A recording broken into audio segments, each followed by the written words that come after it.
Dhaka board 2024 দ্বিতীয় অধ্যায় set ও ফাংশনের একটা সৃজনশীল অঙ্ক। তো সার্বিক সেট দেওয়া আছে ইউসুপাত এক্স বিলং এন এক্স বিজোড় সংখ্যা এবং এক্স এর মান 3 থেকে বড় এবং 15 থেকে ছোট। এই দেওয়া আছে এক্স বিলং এন মানে এন হবে স্বাভাবিক সংখ্যা ন্যাচারাল নাম্বার। শর্ত হচ্ছে এক্স এর মান হবে 7 থেকে বড় এবং 15 থেকে ছোট। বির মান দেওয়া আছে 5, 7, 11, 13। সির মান দেওয়া আছে এক্স বিলং এন এক্স 3 এর গুণিতক, অর্থাৎ এক্স লেস দেন 15। এখন ক নম্বরে বলছে এফ অফ এর সমান যদি এত হয় তাহলে বি এর মান নির্ণয় করো যখন এফ অফ -1 সমান 0। দেখো সমাধান।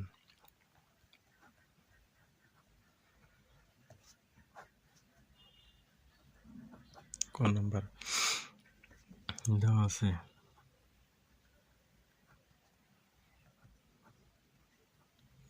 আছে এফ অফ এ এভাবে সমান দেওয়া আছে A Q -4 square plus 5a plus 2b, আমাদের এটা দেওয়া আছে।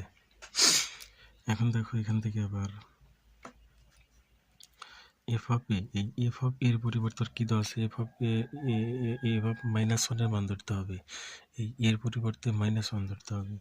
তো এফ অফ -1 সমান যখন এই এর পরিবর্তে -1 ধরবা তখন এই এর পরিবর্তে -1 লিখতে হবে, তারপরে কিউব -4 ইন্টু এই এর পরিবর্তে -1 তারপরে স্কয়ার প্লাস 5 ইন্টু এর পরিবর্তে -1 প্লাস 2b। কারণ এখান থেকে আমাকে কিসের মান, বি এর মান বের করতে হবে। দেখো এফ অফ -1 এর মান যখন 0, শর্ত কি ছিল যে এফ অফ -1 এর মান যখন 0, তাহলে এফ অফ -1 এর পরিবর্তে কি লিখবো, 0 সমান -1 এর পর কিউব দিলে -1ই হয়। মনে রাখবে পাওয়ার যদি বিজোড় সংখ্যা হয় ভিতরে মাইনাস থাকলে মাইনাসই থেকে যাবে। আচ্ছা, মাইনাস এই -1 এর উপর স্কোয়ার, পাওয়ার দেখো জোড় সংখ্যা, এই জন্য -1 প্লাস হয়ে যাবে। তাহলে +1 এর সাথে -4 গুণ করলে -4 প্লাস মাইনাসে মাইনাস 5 × 5, আচ্ছা প্লাস 2b। দেখো 0 সমান -1 -4 যোগ করলে -5, -5 এর সাথে -5 যোগ করলে হয় -10 প্লাস 2b, বা এই -10 এর পাশে আসলে +10 হয়ে যাবে সমান 2b। এই -10 এর পাশে +10 হয়ে গেল, তাহলে 2b সমান 10, বা b সমান 10 আর 2 এসে ভাগ হয়ে গেল, তাহলে 5 হলো। তো আমাকে কার মান বের করতে বলছে, যে বি এর মান নির্ণয় করো। তাহলে অর্থাৎ বি এর মান 5। তো এটা আমাদের ক নম্বর অঙ্ক ছিল। এখন দেখো খ নম্বর।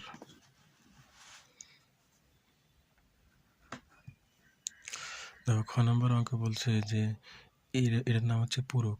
এ পূরক ইউনিয়ন বি ভাগ সি নির্ণয় করো। তাহলে এটা নির্ণয় করতে গেলে আমাদের প্রথমত এর মান লাগবে, বির মান লাগবে এবং সির মান লাগবে। তো দেখো এখন আমরা কিসের মান বের করব, এর মান। এর মান দেখো আমরা সার্বিক সেট কিসের মান বের করব, এর মান। তো এর মান কিভাবে বের করতে পারি, দেখো বলছে এক্স বিজোড় সংখ্যা, এই এর মান নির্ণয় করতে গেলে এক্স লাগবে বিজোড় সংখ্যা এবং শর্ত হচ্ছে 3 এর চেয়ে বড় হতে হবে এবং 15 চেয়ে ছোট হতে হবে। তো দেখো এখানে দেখো ইউ সমান শর্ত ছিল কি 3 এর চেয়ে বড়, তাহলে 5, 7, 9, 11, 15। অর্থাৎ এখানে শর্ত আমাদের কি ছিল যে 3 এর চেয়ে বড়, এর শর্ত ছিল 3 এর চেয়ে বড় এবং 15 চেয়ে ছোট। তাহলে 3 এর চেয়ে বড় মৌলিক সংখ্যা হচ্ছে 5, 7, 9, 11 এবং 13 হবে। তাহলে এখানে শর্ত কি ছিল, 3 এর চেয়ে বড়, অর্থাৎ আমাদের শর্ত ছিল কি, দেখো আমাদের এখানে শর্ত দেওয়া ছিল কি যে 3-এর চেয়ে বড় হতে হবে এবং 15-এর চেয়ে ছোট হতে হবে। তাহলে 3-এর চেয়ে বড় মৌলিক সংখ্যা 5 আর 15-এর চেয়ে ছোট 13। তার মানে 5 থেকে 13-এর মধ্যে মৌলিক সংখ্যাগুলো নিতে হবে। তো আমাদের 5 থেকে 13-এর মধ্যে মৌলিক সংখ্যাগুলো নিয়েছি। আচ্ছা, তারপরে দেখো এই সমান, তাহলে দেখো এর মান বলা আছে কি যে এক্স বিলং এন, মানে এই এক্স এর মান নিতে হবে 7-এর চেয়ে বড় 15-এর চেয়ে ছোট কিন্তু মৌলিক সংখ্যা। 7-এর চেয়ে বড় এবং 15-এর চেয়ে ছোট মৌলিক সংখ্যা কি কি? যেমন 7-এর চেয়ে বড় কি আছে? 9 আছে, 11 আছে, আর কি আছে? 13 আছে। তাহলে এর মান কত হবে? 9, 11, 13। তাহলে আমরা দেখো এর মান লিখবো 9, 11, 13। এর মান লিখলাম কত? 9, 11, 13। এখন দেখো বির মান, আমাদের বিতে বলা আছে, বিতে বি আমাদের মান অলরেডি এখানে দেওয়া আছে। দেখো এখানে আমাদের বিট মান দেওয়া আছে 5, 7, 11, 13। তো বির মান হবে হচ্ছে 5, 7, 11, 13। এখানে আমাদের বির মান দেওয়া আছে।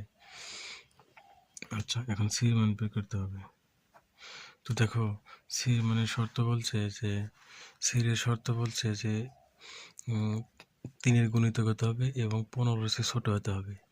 তাহলে 3-এর গুণিতক এবং 15-এর চেয়ে ছোট। তাহলে দেখো একটা জিনিস দেখো, 3-এর গুণিতক, 3-এর গুণিতক, 3-এর গুণিতক, 3-এর গুণিতক কি কি ছিল আমাদের?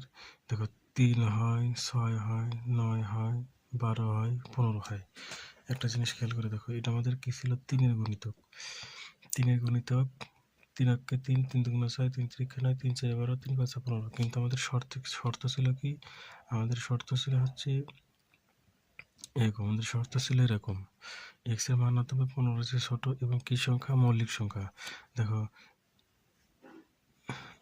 এক্স এর মান 15-এর চেয়ে ছোট এবং কি সংখ্যা নিতে হবে? মৌলিক সংখ্যা নিতে হবে। তো এখান থেকে দেখো আমাদের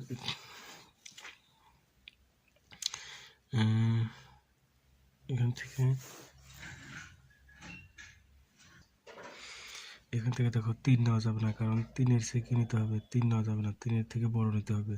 6 তো জোড় সংখ্যা, নেওয়া যাবে না। দেখো 15-এর চেয়ে ছোট নিতে হবে, শর্ত আছে কি? 15-এর চেয়ে ছোট। 12 নেওয়া যাবে না, কারণ 12 ছিল আমাদের কি সংখ্যা? জোড় সংখ্যা। একমাত্র 9 নেওয়া যেতে পারে। এই জন্য কি নিব আমরা এখান থেকে? 9 বিজোড় সংখ্যা। দেখো 9, 3 ছিল মৌলিক সংখ্যা, 6 ছিল কি সংখ্যা? জোড় সংখ্যা, 12 ছিল জোড় সংখ্যা, 15 ছিল এক্স এর চেয়ে বড়, কিন্তু 15-এর চেয়ে ছোট নিতে হবে। 15-এর চেয়ে ছোট সংখ্যা হচ্ছে 9, এই জন্য 9 নেব। ঠিক আছে, তার মানে শর্ত দেওয়া আছে আমাদের, যেখানে বলে দিছে শর্তে যে আমাদের কি সংখ্যা নিতে হবে?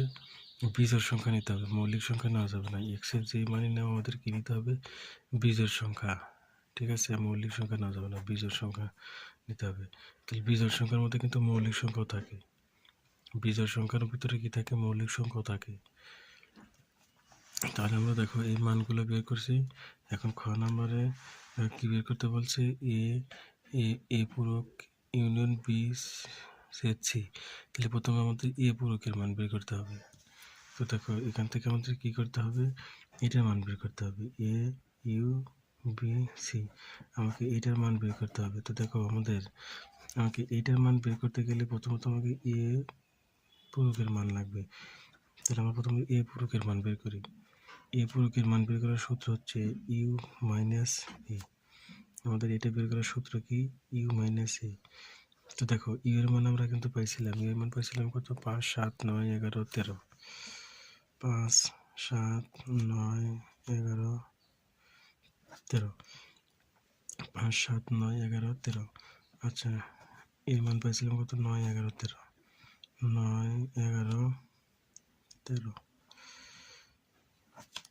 একটু খেয়াল করে দেখো, এই বিয়োগ চিহ্ন দ্বারা বোঝায় যে এখানে যে উপাদানগুলো আছে এখান থেকে সেই উপাদানগুলো বাদ দিতে হবে। তাহলে এখানে আছে 9, 11, 13, এখানে আছে 9, 11, 13। তাহলে এখানে যে উপাদান আছে এখান থেকে উপাদান বাদ দিলে কি থাকে? 5,7। ঠিক আছে, তো দেখো এখন আমরা এই সূত্র প্রয়োগ করতে পারি যে এ ইউ বি ছেদ সি। দেখো এই এটার মান পাইছি আমরা কত 5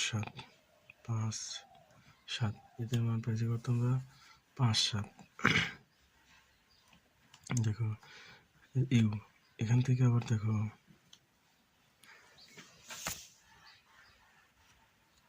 এখান থেকে আমরা কি করতে পারি, এটার মান বের করে নিতে পারি যে বির মান দেওয়া আছে কত আমাদের 5 7 11 13। বির মান 5 7 11 13 বিয়োগ এই যে 7-এর সির মান দেওয়া আছে দেখো কত, সির মান দেওয়া আছে কত 9। প্রথমত দেখো এখান থেকে আমাদের এইটার মান আগে বের করে নিতে হবে। এটার মান কেমন বের করতে হবে দেখো 5 7 ইউ। দেখো এটার মান বের করার সূত্র কি, যে এখানে যে সংখ্যা থাকে এখান থেকে ওই সংখ্যাটা কি যাবে, বাদ যাবে। এখানে যে সংখ্যা থাকে এখান থেকে ওই সংখ্যা বাদ যাবে। তো এখানে যে সংখ্যা আছে এখানে ওই সংখ্যাটা নাই, তার মানে এই এমনি বাদ। তাহলে এখানে কি কি আছে সেটা লিখতে হবে 5 7 11 13। মানে আমাদের বিয়োগের নিয়ম কি ছিল, যে এখানে যে সংখ্যা আছে এখান থেকে এই সংখ্যাটা বাদ যাবে, কিন্তু এখানে সংখ্যা আছে 9, কিন্তু 9 এখানে নাই, তার মানে এমনি 9 বাদ, তাহলে এখানে যা থাকে তাই হবে। এখন দেখো ইউনিয়ন হচ্ছে মানে এখানে যা মিল আছে তা তো নিতে হবে, মিল ছাড়া যেটা আছে সেটাও নিতে হবে। দেখো 5ও মিল আছে 7ও মিল আছে, এই জন্য 5,7 নিলাম। তাহলে মিল নাই কি 11 13, তাহলে যেটা মিল নাই সেটাও নিতে হবে। এর নাম হচ্ছে ইউনিয়নের কাজ হচ্ছে, এটার নাম হচ্ছে ইউনিয়নের কাজ হচ্ছে এই দুইটা সংখ্যার মধ্যে যেটা মিল আছে সেটা আগে লিখতে হবে, লেখার পর যেগুলো মিল নাই সেগুলো লিখতে হবে। দেখো 5 এবং 7 মিল আছে, 5 এবং 7 মিল লিখছি, কিন্তু 11 13 এখানে আছে কিন্তু এখানে নাই, তাও নিতে হবে। ঠিক আছে, ইউনিয়নের শর্ত হচ্ছে এখানে এখানে যা আছে সব নিতে হবে।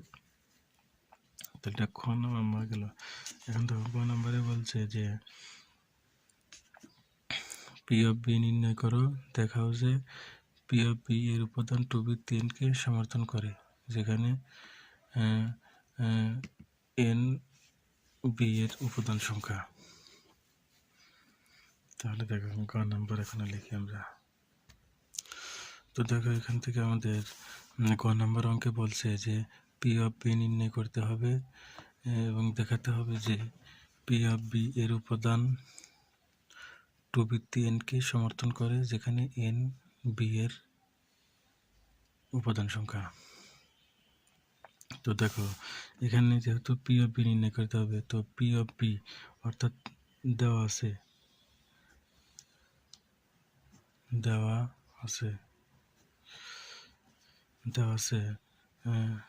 বি সমান, আমাদের বি সমান বের করে রাখছিলাম কত 5 7 11 13। 5 7 11 13 আমাদের প্রশ্নে বি মান দেওয়া ছিল কি 5 7 11 13। তাহলে পি অফ বি নির্ণয় করবো, অর্থাৎ পি অফ বি। দেখো পি অফ বি নির্ণয় করার সূত্র সিস্টেম আছে। পি অফ বি নির্ণয় করার সিস্টেম হচ্ছে এরকম যে প্রথমত 5 লিখতে হবে,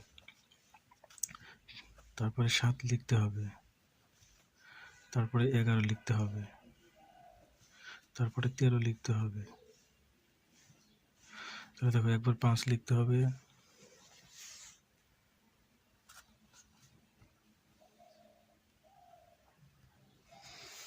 দেখো প্রথমে কি লিখছি 5 লিখছি, তারপরে 7 লিখছি, তারপরে 11 লিখছি, তারপরে 13 লিখছি। তাই প্রথমে একটা করে লিখছি, তারপর লিখতে হবে 2টা করে। এই 5 লিখতে হবে একবার, 7 লিখতে হবে আরো। 5 লিখলাম 7 লিখলাম, তারপর কত লিখবো 5 লিখবো, আর কত লিখবো 11 লিখবো। 5 লিখছি 11 লিখছি, দেখো তারপর কত লিখবো 5 লিখবো 13 লিখবো। 5 লিখছি 13 লিখছি, তাহলে আমরা দেখো 2টা করে লিখছি। আবার দেখো 5 লিখছি 7 লিখছি, 5 লিখছি 11 লিখছি, 5 লিখছি 13 লিখছি। এখন 7 আর 11 লিখবো, 7 11 7 11 লিখছি, 7 13 লিখবো, 7 13 লিখছি। এখন দেখো কত লিখবো 11 13 লিখবো, 11 13। তাহলে একটা করে লিখলাম 2টা করে লিখলাম, একই সংখ্যা কিন্তু বারবার লেখা যাবে না, ভিন্ন ভিন্ন সংখ্যা লিখতে হবে। তো এখন 3টা করে লিখবো, দেখো 5 7 11, 5 7 11। তাহলে 5 7 11 লিখছি, এখন লিখতে লিখবো 5 11 13, 5 11 13, তাহলে 5 11 13, এখন 7 11 13, 7 11 13, তাহলে 5 7 11 লিখলাম, 5 11 13 লিখলাম, 7 11 13 লিখছি। এখন দেখো 5 7 13 মিস গেছে, এখানে দেখো 5 7 13 মিস গেছে, তাহলে আর একটা হবে হচ্ছে আবার সাইডে লিখতে হবে 5 7 11 13, আর একটা দিতে হবে কত, ফাঁকা ঘর। তাহলে মোট কয়টা হলো দেখো, 1 2 3 4 5 6 7 8 9 10 11 12 13 14 15 16, তাহলে লাস্টে তো কি নিতে হবে, ফাঁকা ঘর নিতে হবে। তো দেখো এখানে বি সেটের উপাদান, বি সেটের উপাদান n সমান 4, দেখো বি সেটের উপাদান n সমান 4 লিখছি, এখানে 1 2 3 4, তাহলে বি সেটে কয়টা উপাদান ছিল, 4টা, তাহলে n সমান কত লিখলাম, 4। তাহলে পি অফ বি সেটের উপাদান সমান কতটি আছে, 16। দেখো বি সেটের উপাদান ছিল 4টি, কিন্তু পি অফ বি সেটের উপাদান কয়টি আছে, 16টি। যেখানে দেখো 1 2 3 4 5 6 7 8 9 10 11 12 13 14 15 16, তাহলে পি অফ বি সেটের উপাদান সংখ্যা কয়টি আছে, 16টি। দেখো আমরা 16কে এভাবে ভাগ করতে পারি, দেখো তো 2 এর পর 4 দিলে কত হয়, 2 এর পর 4 দিলে কত হয়, 16 হয় না? তাহলে 2 এর পর 4 দিলে যদি 16 হয়, তাহলে দেখো তো 2 বৃত্তি, এই 4 এর পরিবর্তে আমরা কি লিখতে পারি, n লিখতে পারি, কারণ 4 এর পরিবর্তে কি লিখতে পারি, n লিখতে পারি। তাহলে আমরা কি লিখতে পারি, এখন দেখো পি অফ বি এর উপাদান সংখ্যা 2 বৃত্তি n কে সমর্থন করে।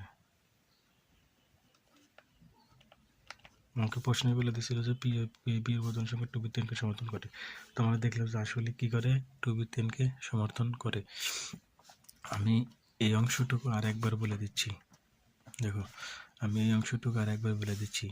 এখানে যে সংখ্যাগুলো থাকবে, বির যে মান দেওয়া আছে, যখন পি অফ বি নির্ণয় করতে যাবে, তখন প্রথমত এখানে একটা করে মান ধরতে হবে। তাহলে 5 7 11 13, 5 সেকেন্ড ব্র্যাকেট ক্লোজ, কমা 7 সেকেন্ড ব্র্যাকেটে ক্লোজ, 11 সেকেন্ড ব্র্যাকেটে ক্লোজ, 13। তাই একটা করে লিখছি, এখন দুইটা করে লিখবো, 5 লিখবো একবার, 7 লিখবো একবার, 5 লিখবো একবার, 11 লিখবো একবার, 5 লিখবো একবার, 13 লিখবো একবার। আচ্ছা, তাহলে দুইটা করে শেষ করলে 3টে করে লিখতে হবে, একবার লিখবো 5 7 11, একবার লিখবো 5 11 13, একবার লিখতে হবে 7 11 13, ঠিক আছে। তারপর লিখতে হবে 5 7 13, 3টে করে লেখা শেষ, তারপরে লিখতে হবে 5 7